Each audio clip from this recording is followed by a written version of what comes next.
One side வந்து அது அது எல்லாருக்குமே வந்துட்டு போகிற சைடு. அது ஒன் சைடு இல்லாமல் யாருமே இருக்க மாட்டாங்க. ஏன்னா முதல்ல ஒன் சைடாக இருக்கும், அப்புறம் டக்குன்னா சொல்லுவாங்க, அது சில பேர் ஃபெயிலியராக போகும், சில டைம் சக்ஸஸ் ஆகி அப்படியே இடத்துக்கு கொண்டு போகிறவங்களே இருப்பாங்க.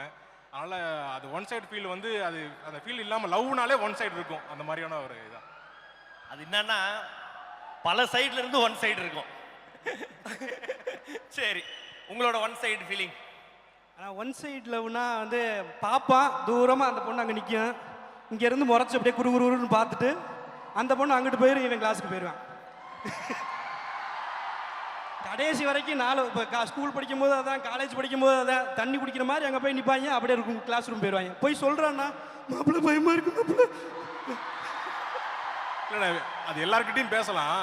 லவ் பண்ணுறவங்க கிட்ட போய் அது பேசும்போது பார்த்தா அதாவது தப்பாக எடுத்துப்பாங்களோ, தப்பாக கண்ணே ஆயிருமோ, இல்லைன்ட்டாங்கன்னா இன்னையோட முடிஞ்சு போயிருமே ஒரு பயத்திலே வந்து சரி பொறுமையாக சொல்லுவோம், என்ன இங்கே தானே இருக்காங்கங்கிற மாதிரி